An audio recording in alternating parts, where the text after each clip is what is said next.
Hello, Bob Rietfeld here, preaching and teaching minister of the Spring Hill Christian Church of Rural Oak, Lockney, Georgia. And welcome to a new study on end times and prophecy. I did cover this subject here, several weeks ago, but I've been doing some research and there's some things that I didn't cover in that last lesson series and that I wanted to cover in this one. Some of the material that I'm going to be talking about kind of overlaps just a little bit, but there are some other details, so it won't be completely redundant. And so the first lesson that we're going to be talking about when we're concerning the end times or biblical prophecy is I want to first start out with talking about the book of Revelation. That seems to be a book that everybody seems to be attracted to and wants to know more about. From the beginning, right off the get-go, I want to let you know that I do not have all the answers to the book of Revelation. It is a difficult book to understand, and I think you'll understand why that is, partially at least anyway, is the type of language that is used is something that we in the 20th and 21st century actually, are not used to, the type of literature that is used. It's called apocalyptic literature, and it's something that is full of symbols and signs and things of that nature. We are more used to thinking about something that's literal, and also in the presentation of time. And so those things are going to be addressed in this first lesson. Like I said, it's not going to be an extensive study on the book of Revelation. It's just going to be kind of after my research, what I have determined as a way to start out and to look at the book of Revelation so that we are not afraid to study that book and we can kind of get an idea of what it is. Because if God didn't think it was important for us to know, He would not have included that as part of His inspired writings. And so I want to start this lesson that let you know that there are what I would say 6 fundamental facts about the book of Revelation that I'm going to talk about. And the first thing is that real-time events described in Revelation are happening in 2 distinct places.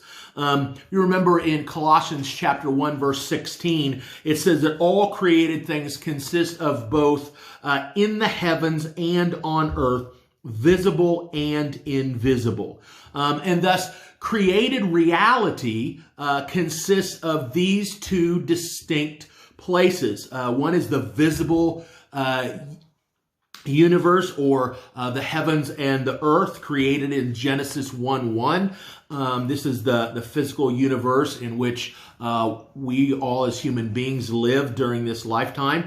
And the other is the invisible universe, which is the spiritual realm created especially for the angels who exist as spirits.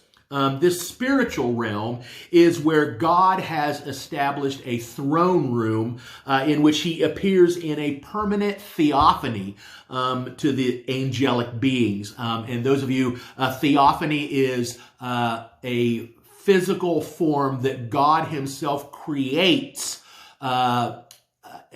to be of Him, to manifest Himself to His creatures, both in the spiritual realm and in the physical realm. We know that in the book of Genesis that God appeared a few times in a physical form. That was a theophany. He didn't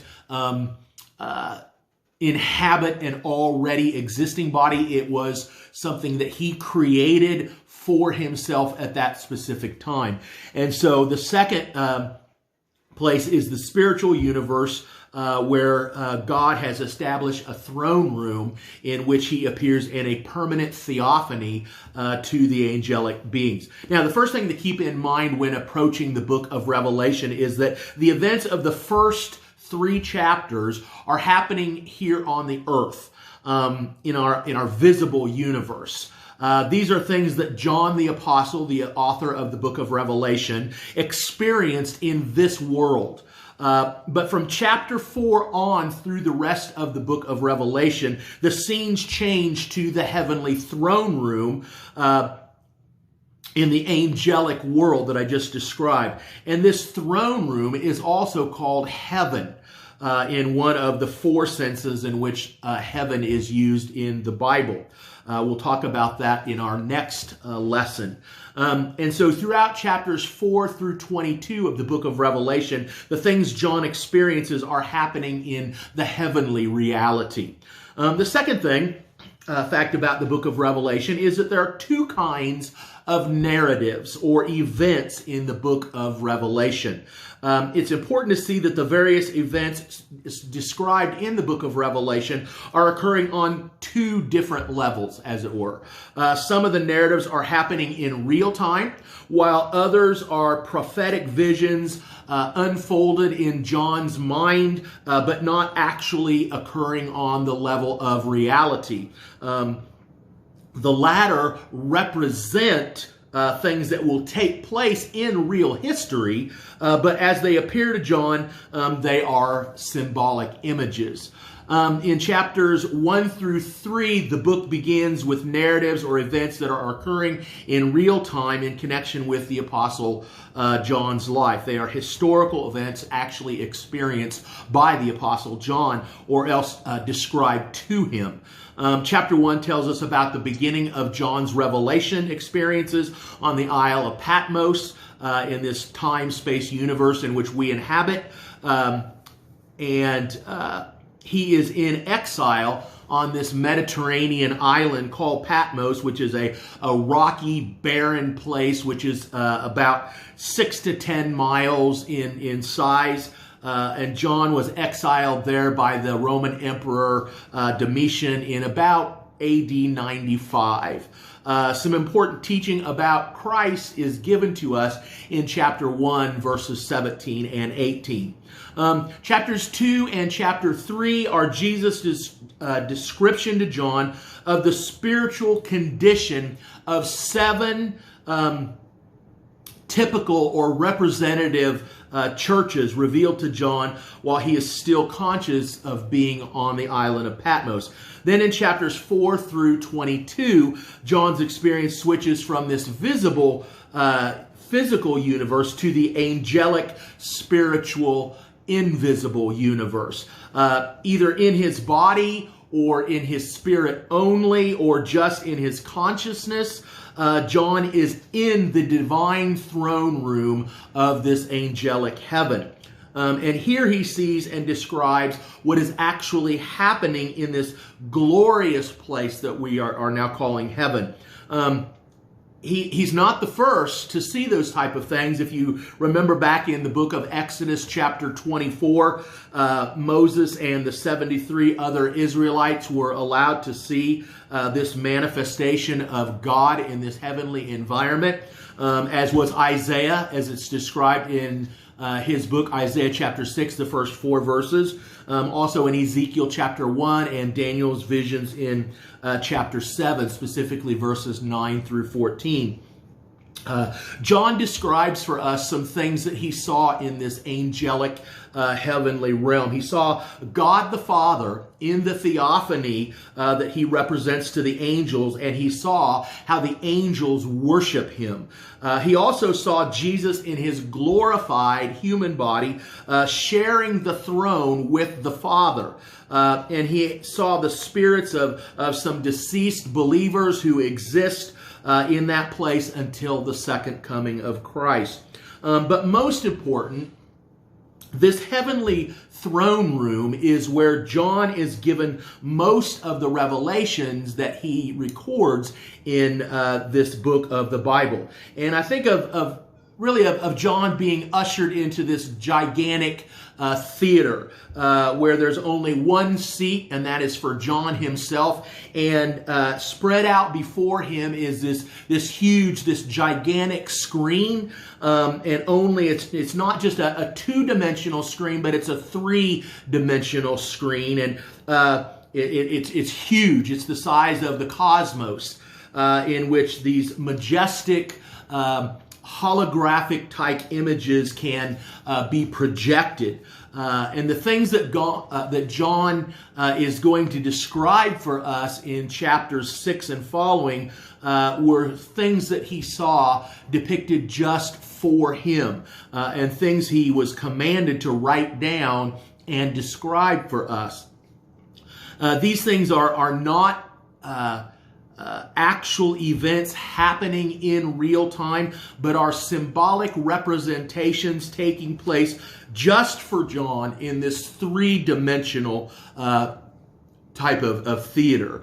And here we're talking about the second kind of narrative or events described in the book of Revelation. These are not real-time events, but are revelations unfolded before John's consciousness in the form of prophetic visions. Some of these visions represent things from John's perspective that have already happening, or are happening, or will yet happen in our real physical world. These acted out images have to do with the redemptive work of Christ, the horrible works of Satan, and with the history of the church here on earth.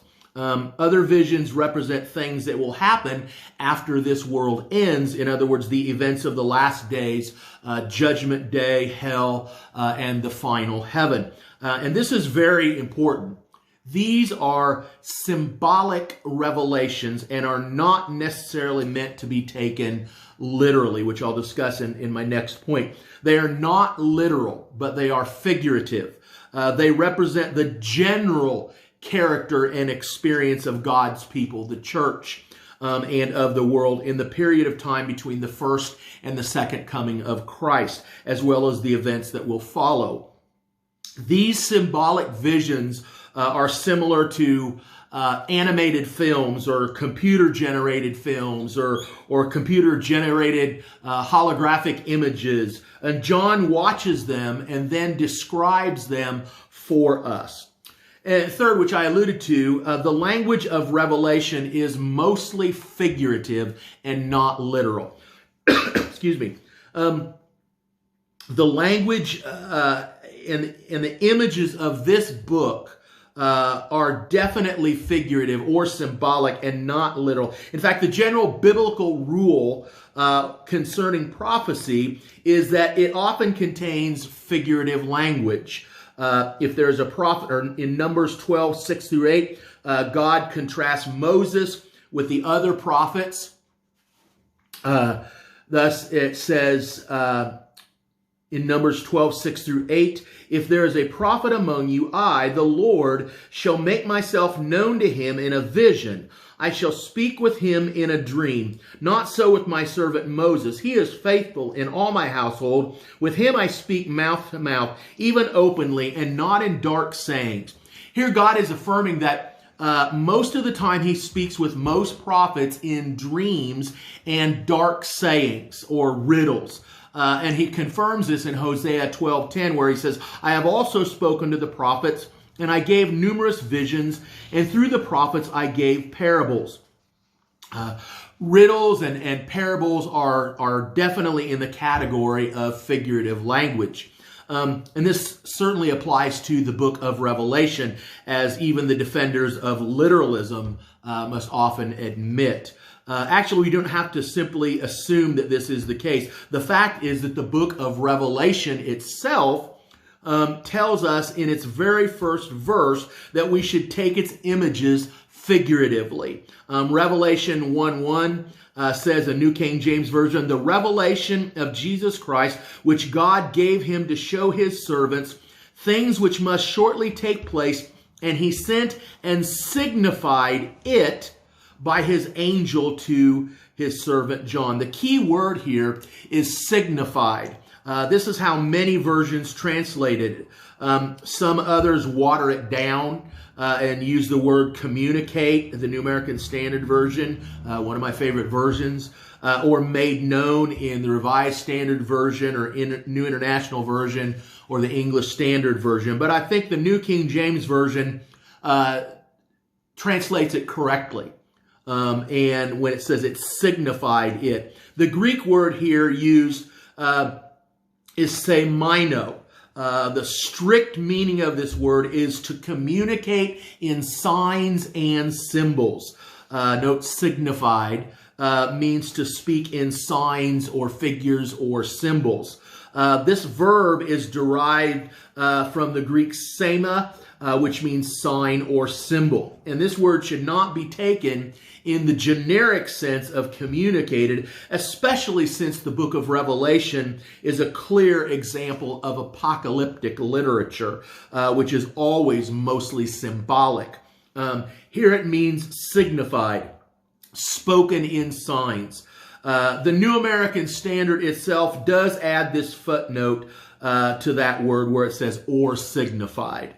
The point is that we know from the very first verse of the book of Revelation, excuse me, that we should not try to interpret the various numbers and images literally. This is consistent with what God has already said in Numbers and in Hosea about speaking in riddles and parables through his prophets. This means that in this lifetime, we may never be able to understand the precise meaning of every detail of the book of Revelation. This is consistent with what should be called deliberate ambiguity. Dr. Jack Cottrell coined that phrase, and it's about the Bible's teaching of the end times. Now, does this mean that we may never know the real identity of, for example, the beast with the 7 horns and 7 heads and 10 horns in chapter 13? Possibly.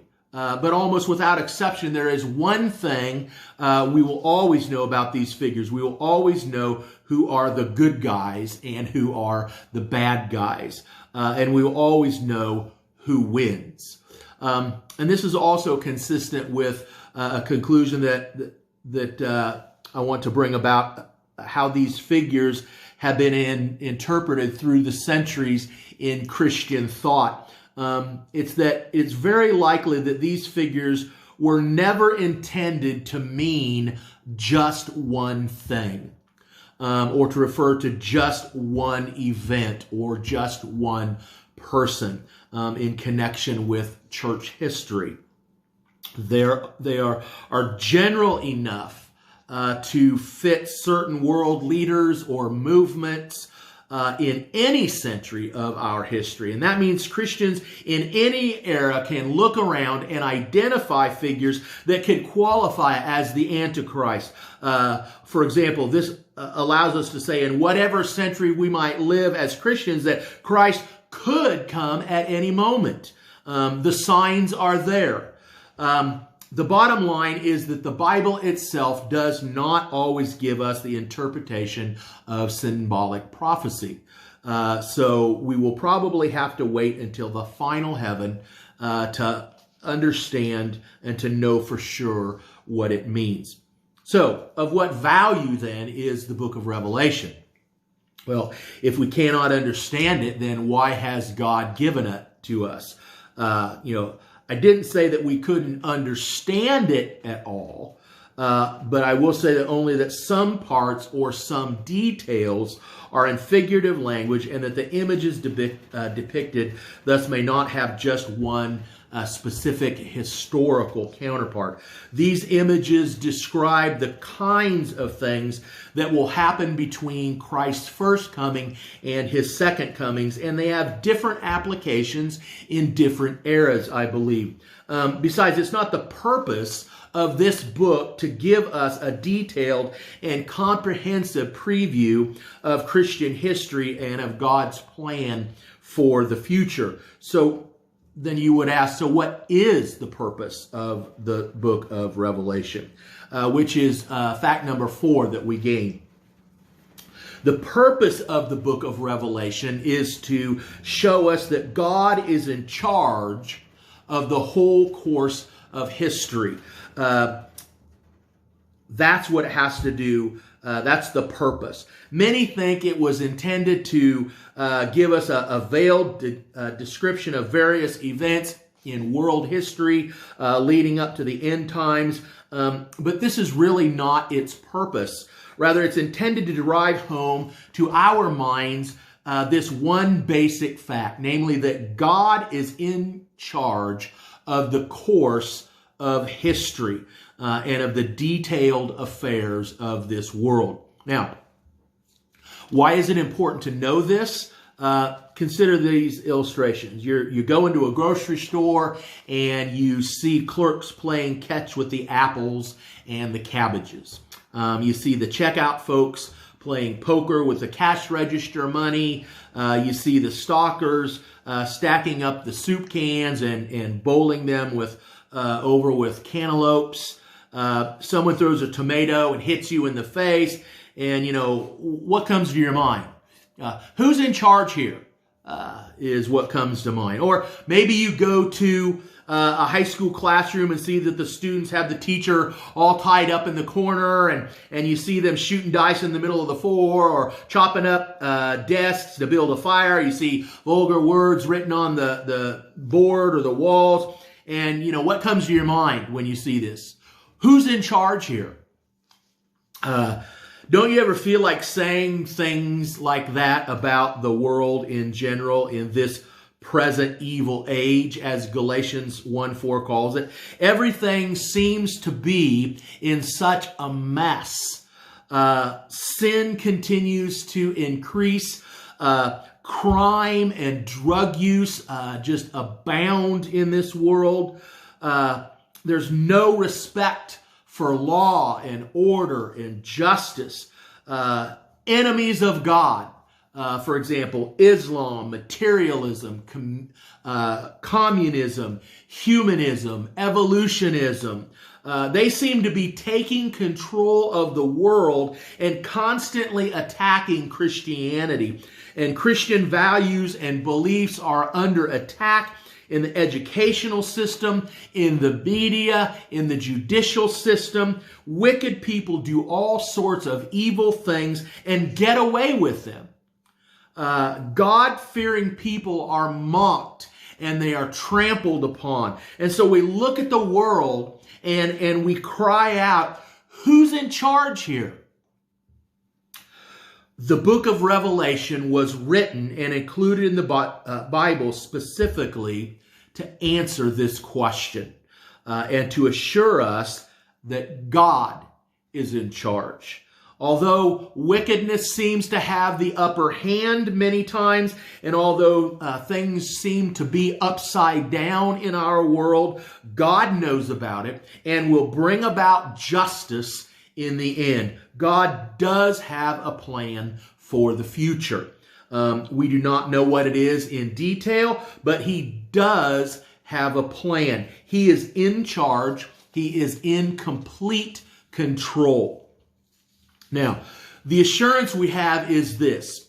No matter how bad things seem to be now, in the end, righteousness will be delivered and the wicked will be judged. In other words, in this battlefield earth that we are on, God will be the victor. The theme of Revelation is victory. The Greek noun for which is Nike, pronounced Nike, not Nike, which is used only once in the New Testament, 1 John 5:4. The verb form is Nikeo, or Nikio, to conquer or to call, to overcome or to be victorious. It's used 17 times in Revelation, both for God's victory over all enemies and for the believer's victory over the same. Christ's great victory cry is His declaration in chapter 1, verses 17 and 18. Do not be afraid. I am the first and the last and the living one, and I was dead, and behold, I am alive forevermore, and I have the keys of death and Hades. Knowing these things gives us comfort. It gives us trust and strength and courage and patience, even in the most trying of times. The book of Revelation helps us to know this.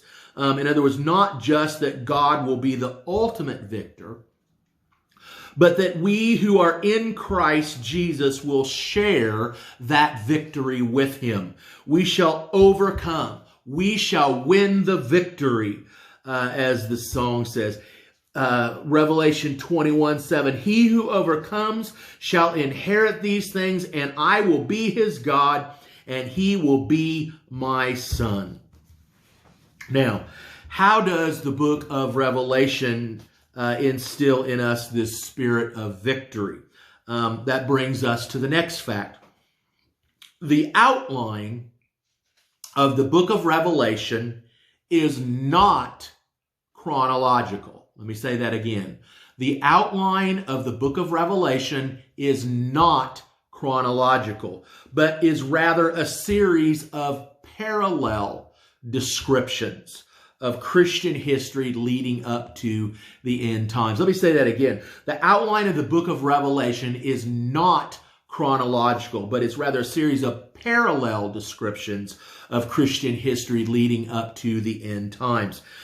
Many, if not most, students of the Bible approach the book of Revelation as it represents an unbroken chronological series of events, at least from chapters 4 to 22. In other words, they just assume that the events described in chapters 5 follows those of chapter 4, that those of chapter 6 follow those of chapter 5, and so on, all the way to the end of the book of Revelation. They also assume that the events discussed toward the end of the book naturally occur near the end of history, just before the second coming of Christ. And they usually assume that they are living in that end time era. I think that this is one of the most, and I'm not alone to this, I get this from Dr. Jack Cottrell, and I really believe that, and that's where I get this information that I'm talking about from his book about the end times and prophecy.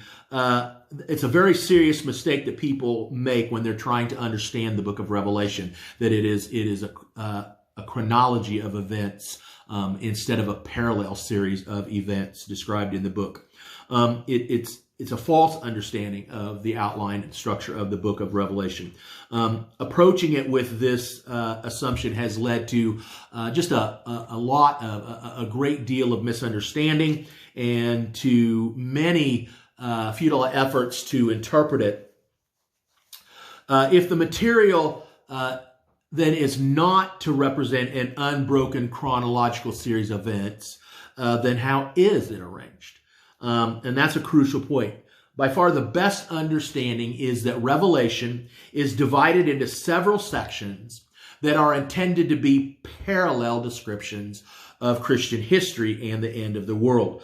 Some call these cycles and refer to the book of Revelation as cyclical in nature.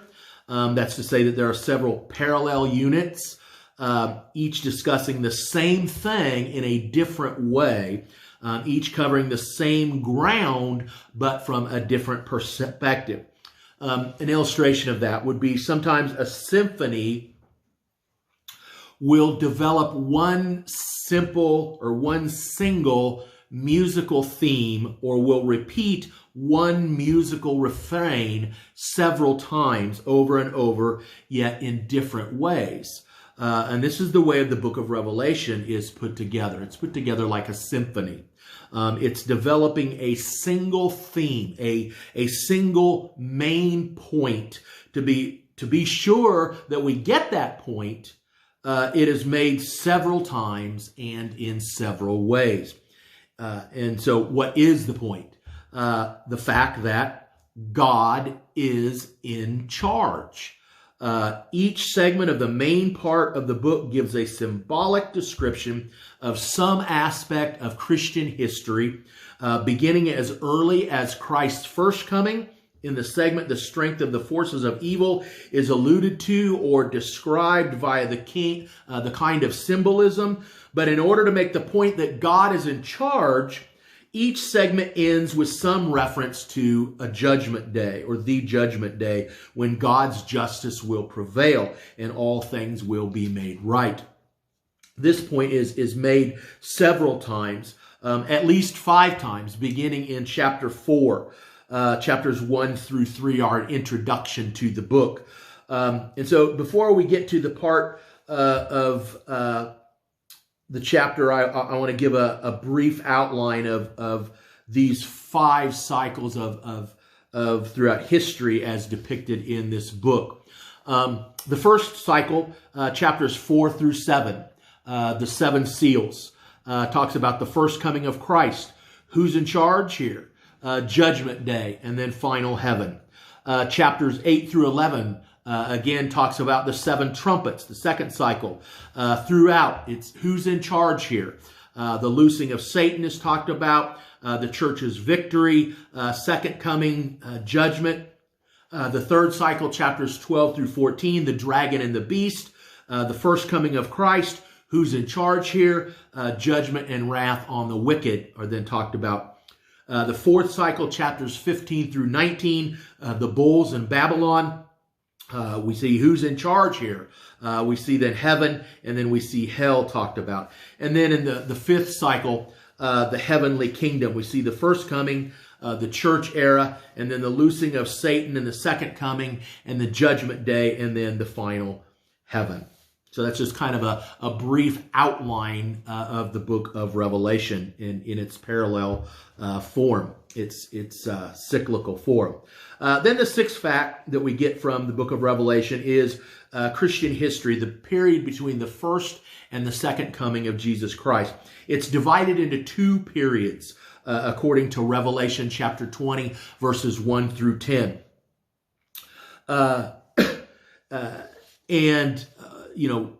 The first period is the long period, which includes most of Christian history. It is of an indeterminate length, but the fact that is the much longer period is symbolized by the phrase 1,000 years. And chapter 20, verses 2 through 6. This is the period during which Satan is bound. This is followed by a short time or short period at the very end of Christian history, during which Satan is loosed. It's important to be aware of this while studying the various cycles, because some of the cycles represent events that are happening throughout Christian history, but some represent events that are happening only in the short time or little while at the end. Next, I want to talk about just briefly is kind of just give you a survey of the main sections of the book of Revelation. Actually, I think I'm going to go ahead and just stop there and talk about that next week.